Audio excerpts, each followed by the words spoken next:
In the annals of military history, few commanders have achieved the legendary status of Alexander the Great or Napoleon Bonaparte. Yet there exists a general whose strategic brilliance and tactical innovation surpass them all, a man who never lost a single battle in over 6 decades of warfare. His name was Subutai, and he was the architect of the largest contiguous empire the world has ever known. Under his command, Mongol armies swept across continents, conquering territories that stretched from the Pacific Ocean to the gates of Vienna. This is the story of the greatest military mind in human history, a man whose campaigns redefined the very nature of warfare itself. Subutai was born around 1175 in the harsh steppes of Mongolia, in a world where survival depended on strength, cunning, and unwavering loyalty. His father, Ögedei, was a blacksmith and reindeer herder of the Uriankai tribe, a people known for their skills in metalworking and their fierce independence. The young Subutai grew up in an environment where every day was a test of endurance, where the ability to read the land, the weather, and the movements of enemies could mean the difference between life and death. From childhood, he displayed an exceptional mind for strategy, often organizing hunting parties and mock battles among the children of his tribe. His early years were marked by the constant tribal warfare that plagued the Mongolian steppes, conflicts that would forge his understanding of mobile warfare and psychological tactics. Subutai's destiny changed forever when his father pledged the family's allegiance to a rising warlord named Temujin, later known as Genghis Khan. Recognizing the young man's exceptional abilities, Genghis Khan took Subutai into his inner circle as one of his personal bodyguards. This was no mere ceremonial position. It represented complete trust and marked Subutai as a future leader. His first taste of command came during the unification wars of Mongolia, where he demonstrated an innate understanding of combined arms tactics, coordinating cavalry charges with archer volleys in ways that bewildered his enemies. By the age of 25, Subutai had proven himself as one of Genghis Khan's most reliable commanders, earning the title of one of the 4 dogs of war, the Khan's most trusted generals who would stop at nothing to achieve victory. Despite his military genius, Subutai maintained a relatively simple personal life, characteristic of Mongol warrior culture. He married within his tribe and fathered several children, though historical records provide limited details about his family relationships. What emerges from contemporary accounts is a portrait of a man of incredible discipline and focus, someone who lived and breathed military strategy. His fellow generals described him as methodical and patient, capable of planning campaigns that would unfold over years or even decades. Unlike many of his contemporaries, Subutai was known for his diplomatic skills and his ability to integrate conquered peoples into the Mongol war machine.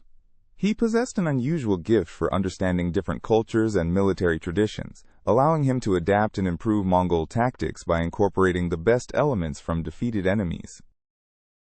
Subutai's military campaigns began in earnest during the conquest of the Jin dynasty in northern China.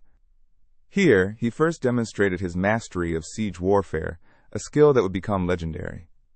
The Mongols, traditionally nomadic warriors, had little experience with fortified cities, but Subutai quickly adapted, studying Chinese siege techniques and improving upon them. His siege of the Jin capital demonstrated his innovative approach to warfare. Rather than simply surrounding the city, he implemented a complex strategy involving multiple armies, diversionary attacks, and psychological warfare designed to break the defenders' morale before the final assault. This campaign established the template for future Mongol sieges and marked Subutai as the premier siege commander of his age. His ability to coordinate massive armies across vast distances became apparent during these early campaigns, as he orchestrated attacks involving hundreds of thousands of troops across fronts. The Western campaign against the Khwarazmian Empire marked the beginning of Subutai's greatest triumphs. When Shah Ala ad-Din Muhammad II made the fatal mistake of executing Genghis Khan's diplomatic envoys, Subutai was tasked with planning the Mongol response. The campaign that followed demonstrated strategic planning on an unprecedented scale. Subutai divided the Mongol forces into multiple armies, each with specific objectives designed to maximize psychological impact while preventing the enemy from concentrating their forces. His pursuit of the fleeing Shah across the Middle East became a masterclass in relentless warfare, as Subutai's forces covered impossible distances at speeds that defied contemporary understanding of military logistics. The psychological impact of this campaign was profound, as word spread throughout the Islamic world of an unstoppable force that could appear anywhere, anytime, with devastating effect. Following the death of Genghis Khan in 1227, Subutai faced his greatest challenge, maintaining Mongol momentum under new leadership. Serving under Ögedei Khan, Subutai conceived and executed what many historians consider his masterpiece, the invasion of Europe.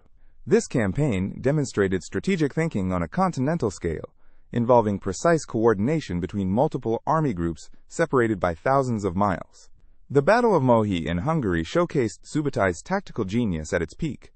Facing a Hungarian army that outnumbered his forces, Subutai employed a complex pincer movement that required his armies to coordinate their attacks across multiple river crossings simultaneously.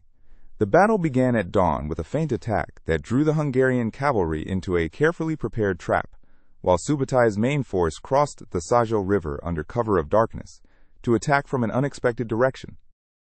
The European campaign revealed Subutai's mastery of intelligence warfare and strategic deception. His armies gathered detailed information about European politics, geography, and military capabilities years before the actual invasion began. When the Mongols finally struck, they did so with a precision that devastated European military thinking.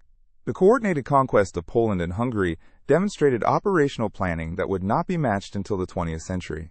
At the Battle of Legnica, one of Subutai's subordinate commanders defeated a Polish army using tactics that Subutai had perfected, while simultaneously, hundreds of miles away, Subutai himself was crushing Hungarian resistance at Mohi. The campaign's success lay not just in individual victories, but in the strategic framework that made such widespread coordination possible across the vast distances of medieval Europe. The pinnacle of Subutai's career came during the final campaigns against the Song dynasty in southern China. By this time in his 70s, Subutai had adapted his tactics once again, this time to deal with the challenge of riverine warfare in the complex waterways of southern China. His siege of Shenyang demonstrated that age had not diminished his innovative capacity.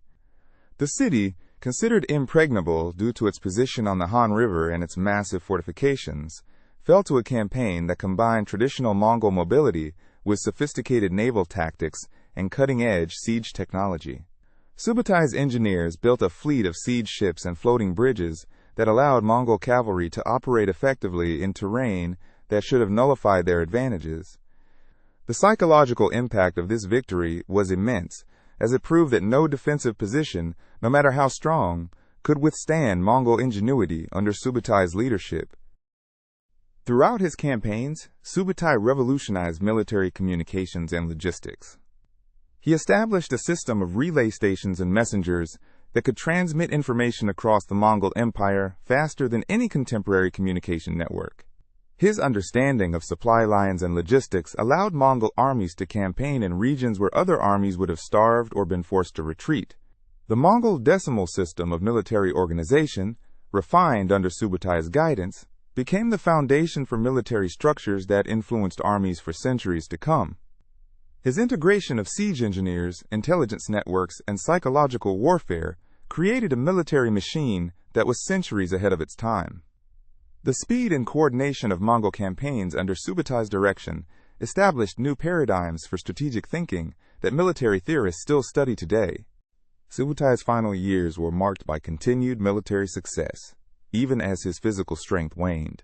Historical accounts describe him being carried into battle on a stretcher during his last campaigns, his mind still sharp, and his strategic vision undiminished by age.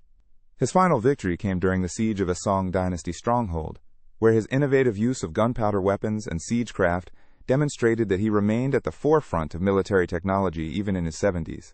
The exact details of his death around 1248 remain somewhat unclear, but most sources agree that he died peacefully, having never experienced the taste of defeat. His death marked the end of an era, as no other general in Mongol history would match his combination of strategic brilliance, tactical innovation, and consistent success across such diverse theaters of war. Subutai's death represented more than the loss of a single commander. It marked the end of the Mongol Empire's period of unstoppable expansion. Without his strategic guidance and innovative thinking, subsequent Mongol campaigns lacked the coordination and effectiveness that had characterized the conquests of the previous decades.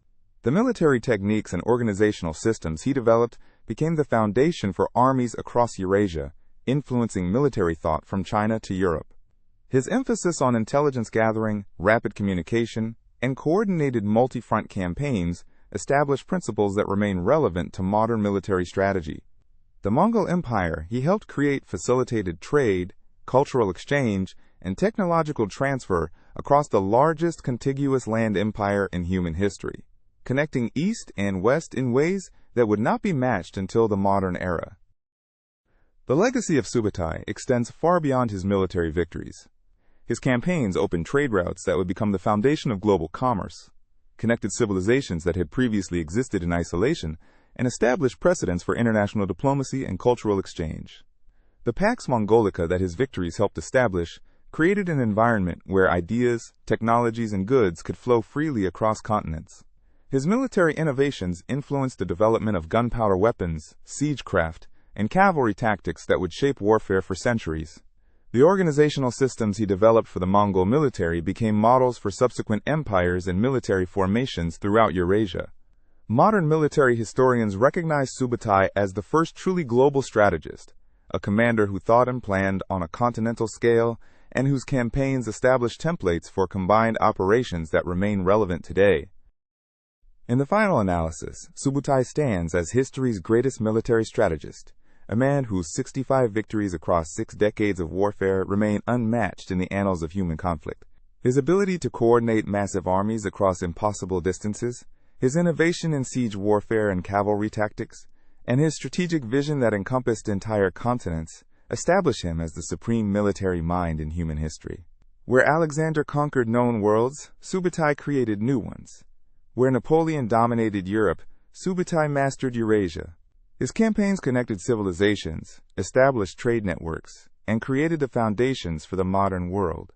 The boy from the Mongolian steppes became the architect of the largest empire in human history, proving that true genius can emerge from the most unlikely circumstances and achieve the impossible through dedication, innovation, and an unwavering commitment to excellence.